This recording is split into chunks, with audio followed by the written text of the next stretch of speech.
Përshëndetje të nderuar zonja dhe zotrim, përshëndetje të dashur miq, ja ku po ritakohemi sërish me mua Tirona Lilin, pikërisht këtu në kanalin Monitor TV për të sjellur pranë jush lajmet më të fundit rreth Gjestit dhe rrugtimit të tij artistik. Gjesti është duke projektuar një projekt shumë të bukur, domethënë ai po sjell disa këngë që në fakt do të vinë më datën 8, por forma e reklamës që po bëhet në këtë projekt është fantastik. Besimi rreth produksionit 360 në menaxhimin e Bonart Ajvazit ka tërhequr vëmendjen edhe të Bardhit. Bardhi, ish banor i Big Brotherit, ka vendosur që të nënshkruajë një kontratë me 360, produksionin tashmë të njohur muzikor, ku këtu është Gjesti, është Ylli Limani dhe shumë artistë të tjerë. Gjesti po sjellën këngë të bukura, këngë që në fakt kanë tërhequr vëmendjen e publikut, këngë që kanë futur publikun të krijojnë skenare, të krijojnë pyetje, për kë vijnë këto këngë, për kë janë këto këngë, kujt i kushtojnë këto këngë, ke mbetur një mesazh, ke mbetur një sin. Domethënë menjëherë asocion tek marrëdhënia e tij me Eglin, por unë nuk besoj që këto këngë dhe ky rrugtim ka të bëjë me të kaluarën e Gjestit. Është një rikthim tepër i bujshëm, publiku e ka pritur pafund këtë rikthimin, e ka dashur pafund këtë rikthimin dhe mendoj që po e mbështeten këtë rikthim.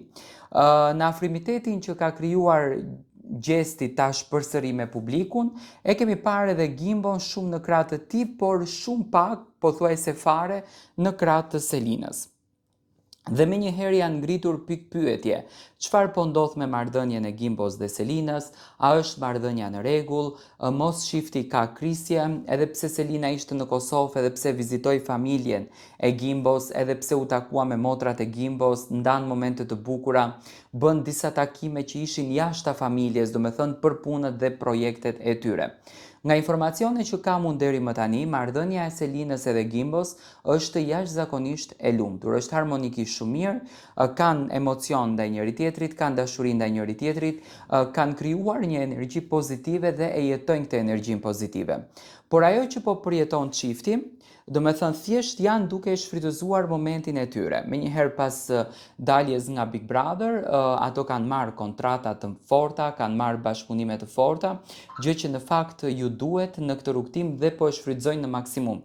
Marrëdhënia e tyre është jashtëzakonisht e mirë, do të shfaqen në rrjetet sociale, sepse do të bëjnë edhe udhëtimet e tyre të fituara nga Global Travel brenda shtëpisë së Big Brotherit me sfidat që kishin, por edhe nga bashkëpunime që do të marrin. Domethënë marrëdhënia vazhdon të jetë shumë e mirë. Bardhi dhe Gjesti, a do të kenë një këngë? Kjo është në fakt që përflitet. Unë mendoj që tani që Bardhi hyri në menaxhimin e 360, mendoj që do të ketë një projekt së bashku me Gjestin, do të jetë një projekt i bukur, besoj, sepse mendoj që promovimi i artistëve të kësaj kompanie do të bëhet nëpër të gjitha format dhe mendoj që do të sjellin gjëra të bukura. Gjestin e kemi parë shumë të lumtur, Gjestin e kemi parë shumë pozitiv, domethënë ka krijuar atë energjinë dhe atë lumturinë për të cilën ai tashmë jeton, edhe në daljen e tij të parë pas humbjes së vllaut, Gjesti e la me dije që tashmë kjo karrierë dhe ky rrugtim i kushtohet vetëm vllaut të tij Eldionit dhe mendoj që e gjitha kjo gjë do të jetë një mesazh kushtuar vllaut të vet. Dhe e gjitha kjo lumturi në çdo dalje skenike, në çdo videoklip do të ketë një puthje drejt qiellit. Domethënë vinë super këngë, unë me thënë të drejtën deri diku i kam dëgjuar këngët, do të befasoni, janë këngë spektakolare. Për herë të parë do të shikoni Gjestin në këtë dimension.